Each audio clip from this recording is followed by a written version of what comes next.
Alright, so in the last video I mentioned that we needed some topology to be able to go on further, and so this is the beginning of that. Topology I think of as the analytical study of surfaces, and by analytical it means like sets, set notation, and all that stuff. So we're going to do a little bit this week and then keep on studying that as we go forward. Alright, the first thing we're going to need to talk about is this idea of openness. And so to begin that discussion, we're going to talk about an open ball. And so an open ball by definition is just a ball where we have a radius of r0 centered at a vector x in Rn, and it's just the set of all y that are within a distance of r0 of that point. So if we think in the different dimensions, okay, so in R1, that's our real line, okay, and so we have this vector x, which for our purposes is a point, and then we have a distance r0 defined as this R0, okay, so it would be that space is R0, so then the y values are all values in that range, so this in this case we just get an interval, okay.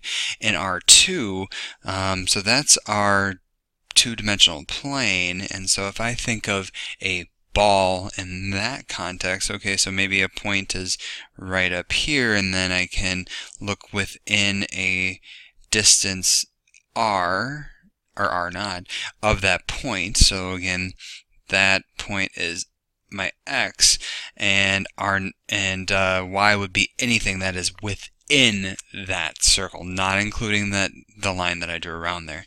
In 3 dimensions, you might be able to guess what we get. It's actually a sphere, or I should say a ball. In the truest sense, comes to life in R3. So you have a sphere as its boundary.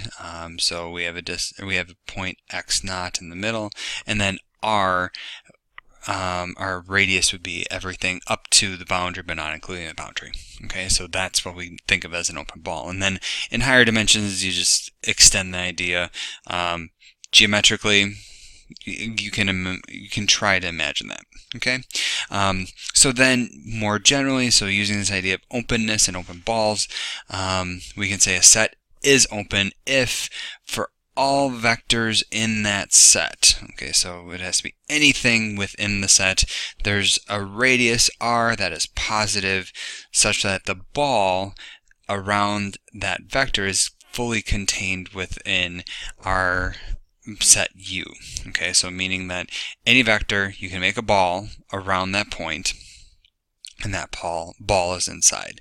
Okay, and then that point within A is the interior point. So you could really say this a different way and just say that it is open,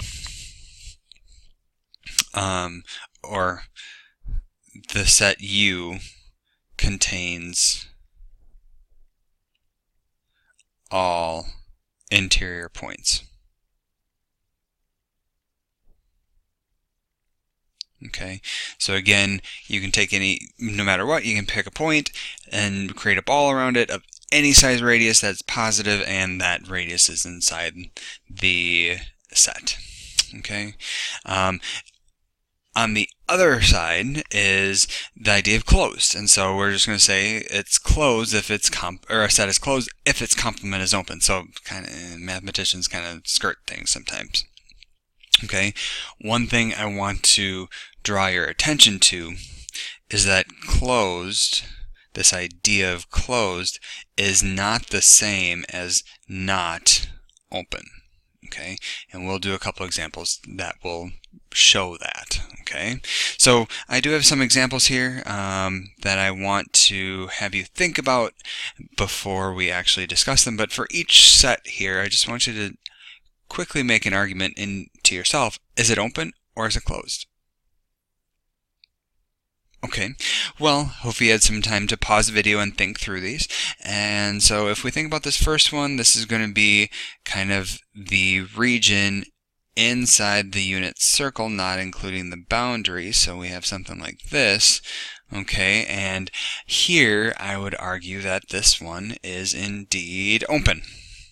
Okay, because again, you can pick any point in there, create a radius up to a size of 1, and then that radius would be, or that the radius around that point would be fully contained within the set.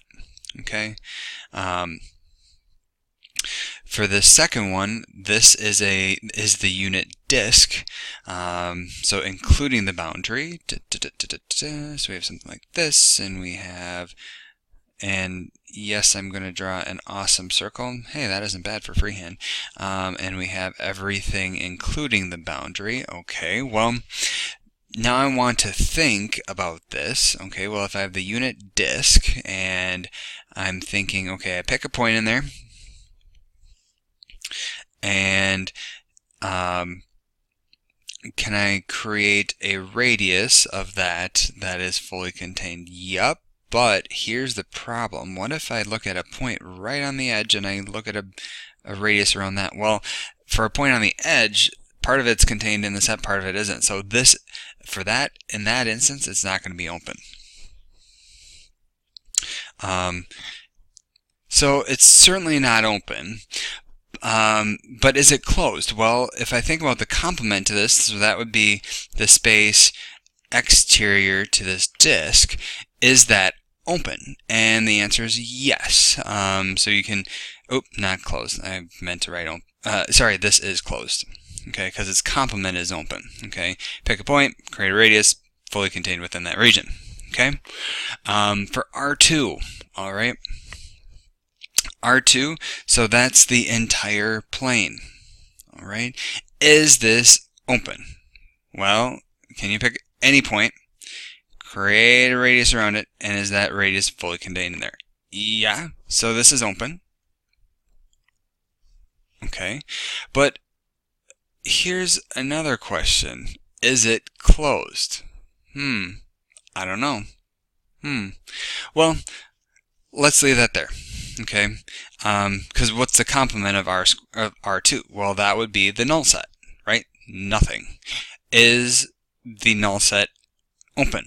Well, if you pick a point in the set, so nothing, and create a radius around it, a radius of nothing is nothing, is that radius fully contained in the set?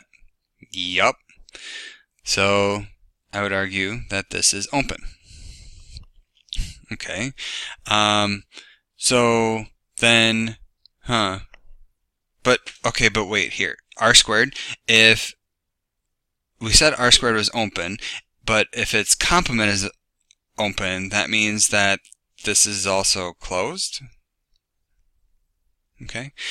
This is actually true. So R squared is both, well, and really if you look at R3, Rn, it's open and closed at the same time. Okay. So that's where that idea of just because it's closed, it doesn't mean it's not open. Okay, you can have instances of things being open and closed. So then the question I want to leave you with is, does that also mean that the empty set is closed? Okay, maybe make an argument and give it to me. Okay, for the other examples here, AB, this is certainly closed, and I'll let you double check this. This is going to be a closed interval on the unit line, or on the on R1. So yes, this is going to be closed. This one, if you look at this graphically, okay, what it is, it's the first quadrant including the axes. Okay, so this is not going to be open. Okay, so this is not open. Okay, but is it closed? Okay, so, and I'm going to say it's not going to be closed either. Okay, because its complement, which would be the entire region here, well, so if you look at its complement, is that open? Okay,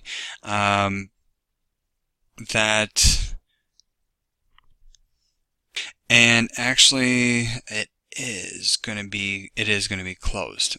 Okay, because if you think of the complement in blue here, you can pick a point any point anywhere, create a ball around it, and that ball will be fully contained within that set. So it is going to be closed.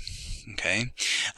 This other interval here, this half open interval, this is an example where it's not going to be open or closed. Not open, not closed. Okay, one end is closed but the other end is not closed, and the complement is the same thing, so that's kind of an interesting example. Okay, and then there's this last example.